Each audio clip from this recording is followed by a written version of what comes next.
আমি এই সময় আপনাদের যে 2 মিনিট সময় নিচ্ছি, এই যে ডিস্টার্ব শুরু করলাম, এই জন্য আমি শুরুতে আপনাদের কাছে ক্ষমা চেয়ে নিচ্ছি। এর বাইরেও বিগত সময়ে ভোটের কোনো মূল্যায়ন না থাকার কারণে, মানবাধিকার না থাকার কারণে, গণতন্ত্র না থাকার কারণে হয়তো অনেকে আপনাদের কাছ পর্যন্ত আসেনি, কারণ আপনাদের কাছে এসে তাদের কথা বলার প্রয়োজন অনুভব এরা করেনি। কিন্তু যেহেতু একটা জাতীয় নির্বাচন বাংলাদেশের মাটিতে অনুষ্ঠিত হতে যাচ্ছে, গণতন্ত্র ফিরে আসার সময় হয়েছে, আপনাদের মূল্যায়ন আছে বলেই আমরা আপনাদের দরজা পর্যন্ত এখানে এসেছি। আমরা বিশ্বাস করি ক্ষমতাশীল পার্টি না, আমরা বিশ্বাস করি দায়িত্বশীল পার্টি। ক্ষমতা হবে আমার জনগণ, জনগণ যদি দয়া করে ভোট দেয় তাহলে আমি দায়িত্বের জায়গায় যেতে পারবো। প্রিয় উপস্থিতি, বিগত দীর্ঘ দুঃশাসনে গণতন্ত্র, মানবাধিকার, ভোটাধিকার লুণ্ঠিত ছিল, এটা আপনারাও জানেন। নানান ধরনের বৈষম্য হয়েছে, ধনী ধনী হয়েছে, গরিব গরিব হয়েছে। আমার আলাদা যে গরিব শ্রেণী, মধ্যবিত্ত শ্রেণীর জন্য কোনো পরিকল্পনা সরকারের কাছ থেকে ছিল না। তারা আপনাদের কাছে শ্রম নিয়েছে, কিন্তু শ্রমের ন্যায্য মূল্য কখনোই তারা প্রদান করেনি।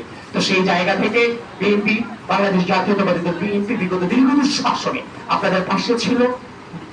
গুম হয়েছে, খুন হয়েছে, নানা নির্যাতিত হয়েছে, কিন্তু নির্যাতনের পাশাপাশি আমরা যদি দায়িত্বে আসি কি ধরনের পলিসি আমরা সাজাবো আপনাদের জীবনযাত্রার মান উন্নয়নের জন্য, সেটা ইতিমধ্যে আমরা প্রকাশ করেছি। যেখানে সবচেয়ে বেশি প্রায়োরিটি পেয়েছে আমাদের গরিব শ্রেণী, মধ্যবিত্ত শ্রেণী। প্রতিটা ফ্যামিলি কার্ড থেকে শুরু করে, ফ্যামিলি কার্ড থেকে এই ফ্যামিলি কার্ড নিয়ে অনেক নোংরামি হয়েছে, কিন্তু আপনাদের মতো মানুষেরা যদি প্রতি মাসে 2 থেকে 2,500 টাকা সরকারের কাছ থেকে পান, নিঃসন্দেহে এটা কোনোভাবে আপনাদের জন্য ক্ষতি হবে না, বরঞ্চ উপকার হবে। একই সাথে নারীদের কর্মসংস্থান এবং নিরাপত্তার ব্যাপারে আমাদের যথাযথ উদ্যোগ আছে। কৃষি কাজ থেকে শুরু করে, মানে আমাদের পলিসি টোটালটাই হচ্ছে আপনাদের মতো মানুষের জীবনযাত্রার মান উন্নয়ন। এটা যদি আমরা নিশ্চিত করতে পারি, মনে রাখবেন আমার বাংলাদেশ আর পেছনে ফিরে তাকাতে হবে না।